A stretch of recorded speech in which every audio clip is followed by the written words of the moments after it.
दोस्तों आज मैं हैचेट 2 मूवी को एक्सप्लेन करने वाला हूँ। मैंने इसके पिछले पार्ट यानी कि हैचेट 1 को ऑलरेडी एक्सप्लेन कर दिया है। अगर आपने उसकी एक्सप्लेनेशन नहीं देखी तो उसे भी देख लीजिए, आपको उस वीडियो की लिंक डिस्क्रिप्शन में मिल जाएगी। Now let's explain hatchet 2। ये मूवी ठीक उसी सीन से शुरू होती है जहाँ इसका पिछला पार्ट खत्म हुआ था। कहानी की शुरुआत में मैरी बेथ अपनी जान बचाने के लिए क्राउली की आंख फोड़ देती है और क्राउली उसे हाथों से छोड़कर पानी में गिरा देता है। मैरी बेथ मौके का फायदा उठाकर पानी के रास्ते यहाँ से जाने लगती है। तभी उसे वहाँ जैक मिलता है जो कि पिछली मूवी में उन्हें स्वैम्प में जाने से मना कर रहा था। खैर वो मैरी बेथ को लेकर अपनी हट में आ जाता है। यहाँ मैरी बेथ उसे बताती है कि क्राउली ने मेरे साथ के सभी लोगों को मार दिया है। वो आगे ये भी बता देती है कि वो जंगल में अपने भाई और डैड को ढूंढने आई थी, लेकिन क्राउली ने उन्हें भी मार दिया। उसकी बातें सुनने के बाद जैक उससे कहता है कि मैंने तुम सबको पहले ही वहाँ जाने से मना करा था, लेकिन मेरी बात किसी ने नहीं मानी। तो जो भी तुम्हारे साथ हुआ वो मेरी बात ना मानने की वजह से हुआ। अब वो मैरी बेथ से कहता है कि तुम्हें इलाज के लिए एक डॉक्टर की जरूरत पड़ेगी। मैरी बेथ उससे कहती है कि हमें पुलिस को यहाँ बुलाना चाहिए, लेकिन वो कहता है कि क्या पुलिस तुम्हारी बातों पर यकीन करेगी। वो उससे कहता है कि तुम भूल कर भी यहाँ वापस नहीं आना, तुम लकी थी इसीलिए बच गई, वरना क्राउली तुम्हारे भी टुकड़े कर देता।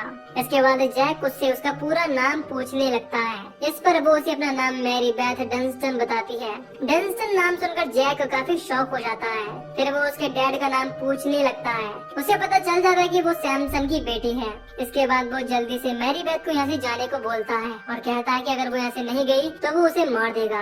उसे कुछ समझ नहीं आता कि अचानक उसे हो क्या गया है। तभी जैक अपनी गन लेकर उस पर पॉइंट कर देता है और उसे कहता है कि अगर तुम्हें इस बात का जवाब चाहिए तो तुम ज़ॉम्बी से जाकर मिलो। ज़ॉम्बी वही आदमी होता है जिसके पास पिछली मूवी में बैन और मार्कस गए थे। अब मैरी बेथ उसके घर से रोड की तरफ जाने लगती है। उसके जाने के बाद जैक उसी का पर्स उठाकर उसमें से वीडियो कैमरा निकाल लेता है और ये कैमरा डक का था। खैर वो उसे ओपन करके उसमें नेकड लड़कियों की वीडियो देखने लगता है।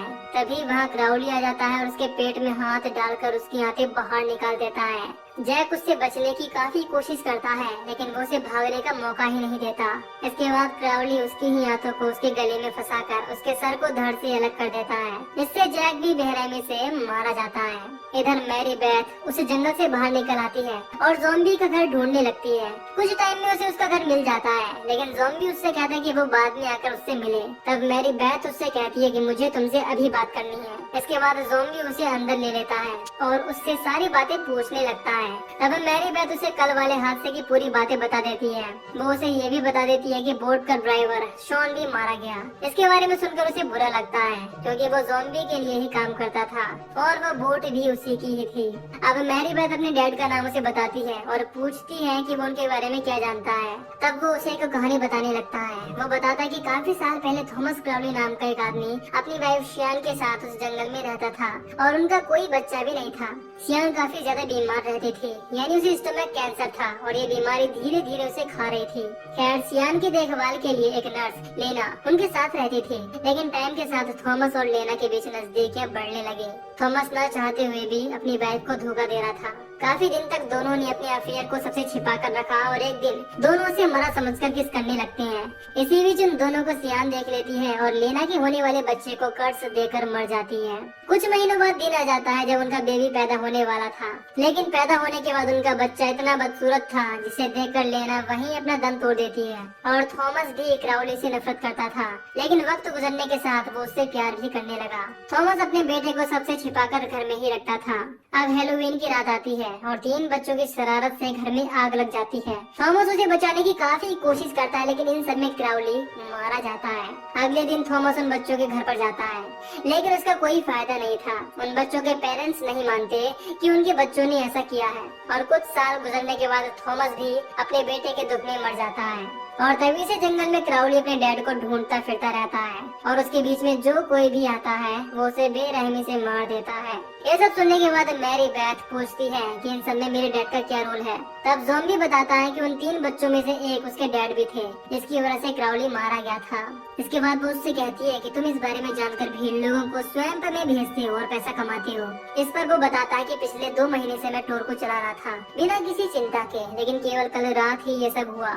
इसके बाद मैरी बेथ उससे कहती है कि वो उसे वापस वहीं ले जाए ताकि वो अपने भाई और डैड की मौत का बदला ले ले। लेकिन ज़ॉम्बी बताता है कि तुम उसे नहीं मार सकती, अगर वो मर भी गया तो वापस से जिंदा हो जाएगा। लेकिन मैरी बेथ को खुद पर यकीन होता है कि वो क्राउली को मार देगी। इसके बाद वो उसे बताती है कि मैं कुल्हाड़ी को उसके सर में धंसा दूंगी, जैसे उसके डैड ने मारी थी।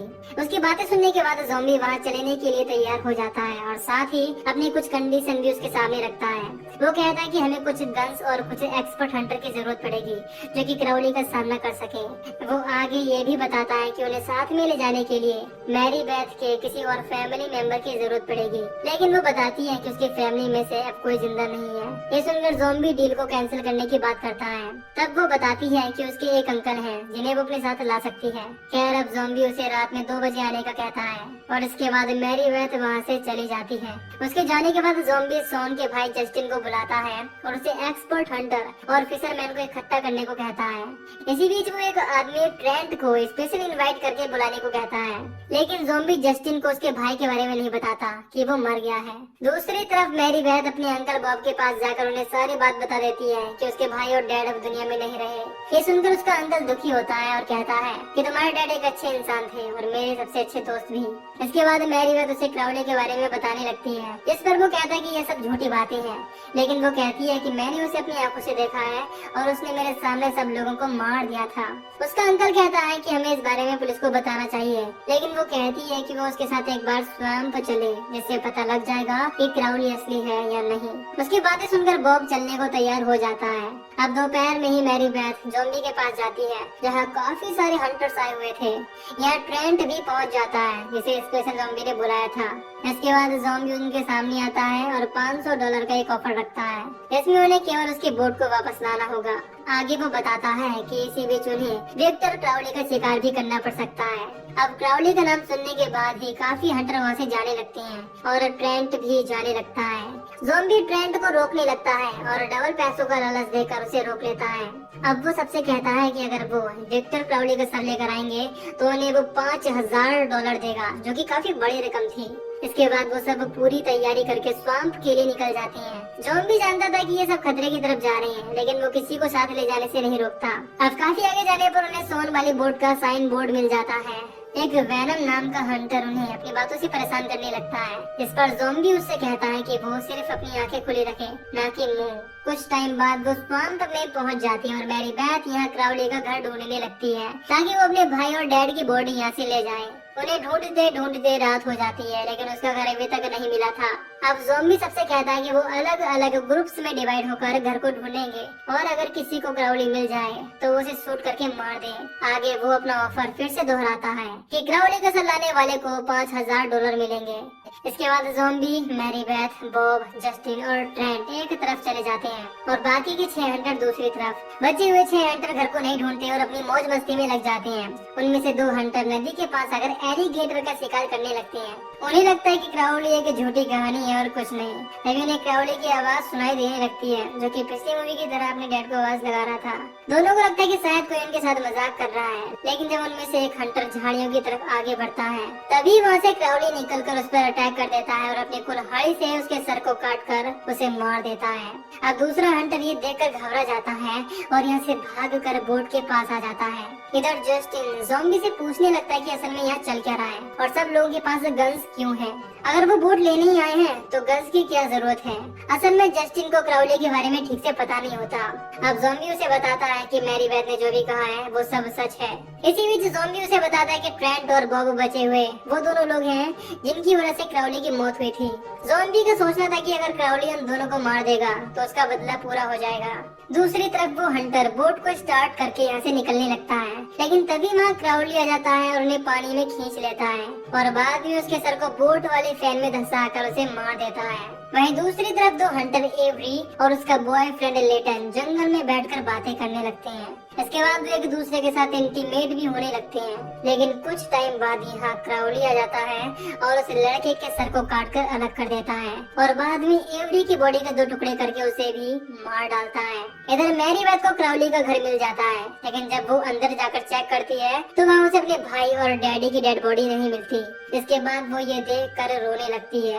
अब घर के बाहर बचे बाकी के 2 हंटर्स को भी क्राउली की आवाज आने लगती है और जब वो अपनी गन लेकर चेक करते हैं तो पीछे से क्राउली एक बड़ी 100 मशीन से एक ही बार में उन दोनों के टुकड़े कर देता है।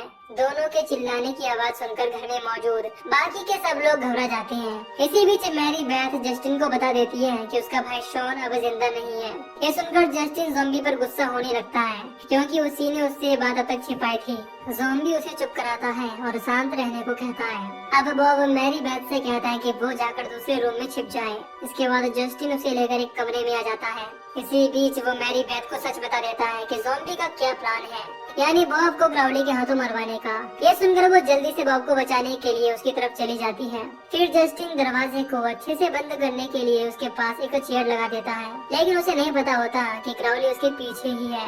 अब क्राउली उसकी कमर पर एक कुल्हाड़ी से अटैक कर देता है और बाद में एक मशीन से उसके सर को बुरी तरह काट कर उसे मार देता है। उसके चिल्लाने की आवाज सुनकर बॉब उसकी तरफ आने लगता है, लेकिन मैरी बेथ उसे जाने से मना करती है पर वो उसकी नहीं सुनता। तभी दरवाजे को तोड़कर क्राउली बॉब पर अटैक कर देता है। इसी बीच ट्रेंट उसे शूट करने की कोशिश करता है, लेकिन उसका कोई फायदा नहीं होता और क्राउली ट्रेंट को आकर पकड़ लेता है। अब ज़ॉम्बी घायल बॉब को वहीं छोड़कर मैरी बेथ को लेकर यहाँ से जाने लगता है। बॉब यहाँ से बाहर निकलने की कोशिश करता है, लेकिन ज़ॉम्बी बाहर का दरवाजा बंद कर देता है। इस वजह से बॉब बाहर नहीं आ पाता। दूसरी तरफ ट्रेंट और क्राउली एक दूसरे से लड़ने लगते हैं। ट्रेंट एक चाकू लेकर उस पर अटैक करने की कोशिश करता है, पर इससे पहले ही क्राउली उसके पैर को मोड़कर तोड़ देता है और बाद में एक टेबल में उसका मुंह फंसाकर उसके चेहरे को काटकर अलग कर देता है। इसके बाद वो बॉब की तरफ बढ़ता है और उसे भी बेरहमी से मार देता है। ये देखकर ज़ॉम्बी को लगता है कि अब क्राउली का बदला खत्म हो गया, क्योंकि जिन 3 लोगों की वजह से वो मरा था वो बॉब, ट्रेंट और मैरी बेथ के फादर थे, जिन्हें क्राउली ने मार दिया। और अब उसका टूरिज्म का बिजनेस आराम से चलता रहेगा बिना किसी रोक टोक के। इसीलिए ही उसने ये सब किया था। इसके बाद मैरी बेथ कहती है कि वो पुलिस को जाकर सब कुछ बता देगी।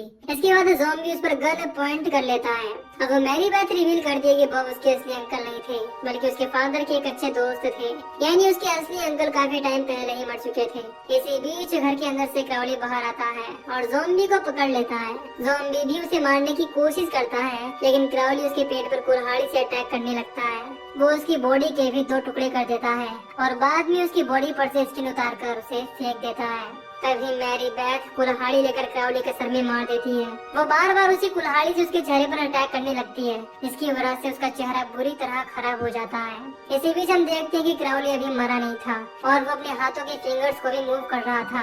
इसके बाद मैरी बेथ एक गन लेकर उसके फेस पर शूट कर देती है और इसी सीन के साथ ये मूवी यहीं पर खत्म हो जाती है। हैचेट 3 को भी मैं जल्दी ही एक्सप्लेन करूंगा। बाकी अगर आपको इस मूवी की एक्सप्लेनेशन पसंद आई हो तो वीडियो को लाइक और चैनल को सब्सक्राइब कर दीजिए। बाकी मैं मिलूंगा आपसे न्यू वीडियो में। Till then take care, love you, bye bye.